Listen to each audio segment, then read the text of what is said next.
Suponhamos que as tabelas de países, cidades, etc. já têm dados. Como anteriormente eliminamos os dados das atrações e categorias, nosso objetivo será inicializar as tabelas de categorias e atrações com dados, para começar a partir de tabelas não vazias. Para fazer isso, abrimos o Web Panel Massive Insert Remove, criado no vídeo anterior, adicionamos um botão Initialize Data e usaremos o Data Provider em conjunto com os Business Components estudados recentemente. Se obtivermos uma variável coleção de itens do tipo Business Component de Category, carregada com as categorias que queremos inserir no banco de dados, poderemos aplicar o método Insert a essa variável coleção, pois como mencionamos no vídeo anterior, isso permite fazer o Insert de todos os itens, ou seja, de todos os Business Components da coleção. Nosso problema é reduzido, então, a obter essa coleção. Como vamos fazer? Até agora, sabíamos que um Data Provider nos permitia retornar dados estruturados, tanto simples como coleção. No nosso caso, queremos retornar uma coleção de categorias, mas essas categorias não são do tipo de dados estruturados, mas Business Components. No entanto, um Business Component é exatamente como um SDT, no que se refere à sua estrutura. Assim, os Data Providers também nos permitirão carregar e devolver Business Components, tanto simples como coleções. É daí que virá a nossa solução. Criamos um Data Provider para carregar as categorias. Vamos chamá-lo de Category DP. Arrastamos a transação Category dentro do source do Data Provider e vemos que nos escreve a estrutura da transação.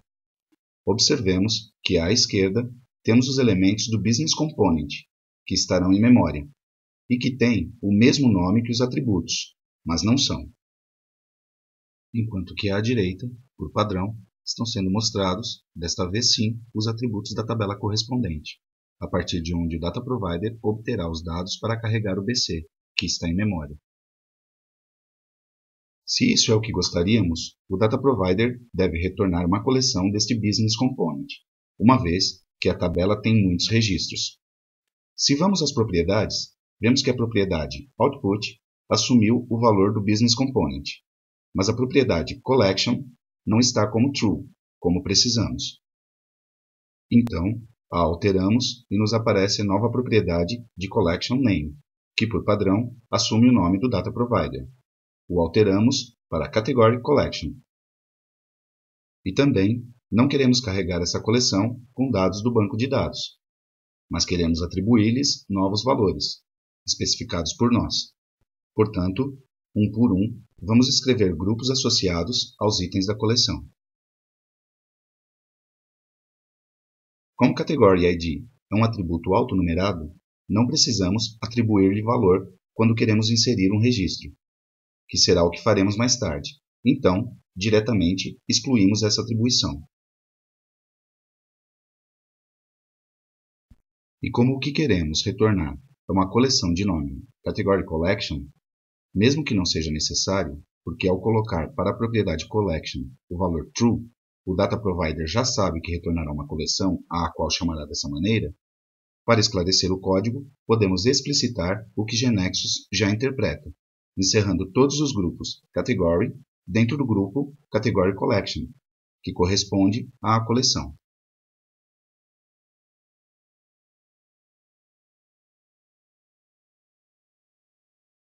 Agora, só precisamos chamar esse Data Provider a partir do evento associado com o botão do Web Panel.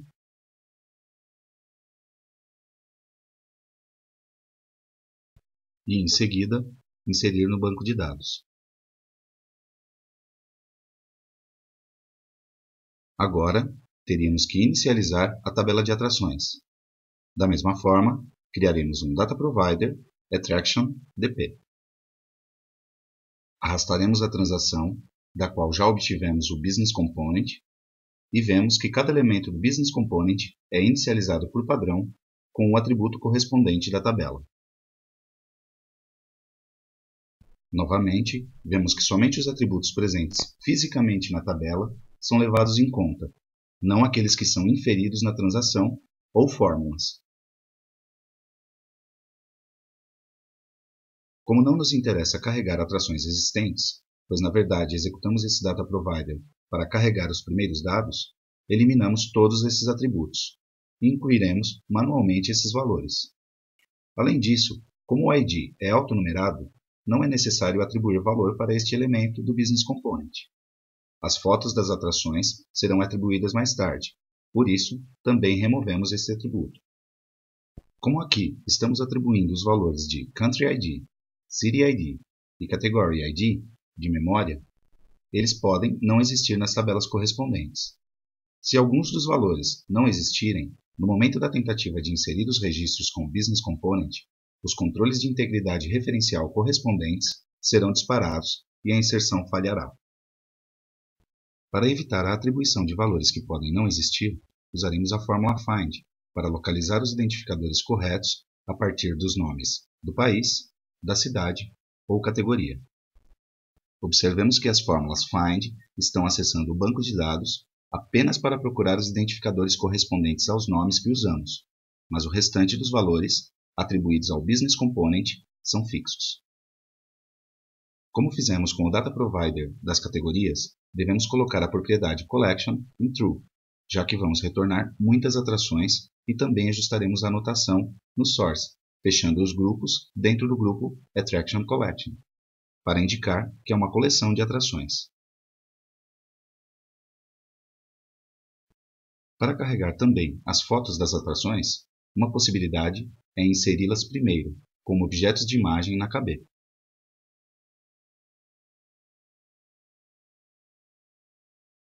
E, em seguida, para cada grupo do Data Provider, basta atribuir à Attraction Photo o nome da imagem, .link.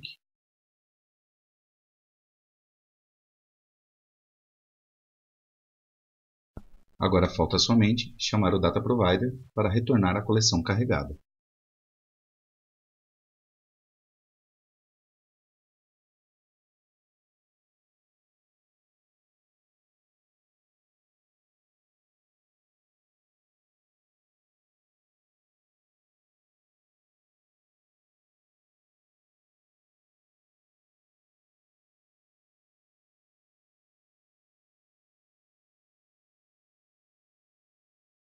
Notemos que para ser capaz de inserir as atrações, primeiro temos que ter criadas as categorias. Por isso, a ordem é aquela que usamos no código do evento. Vamos fazer um commit no GeneXus Server.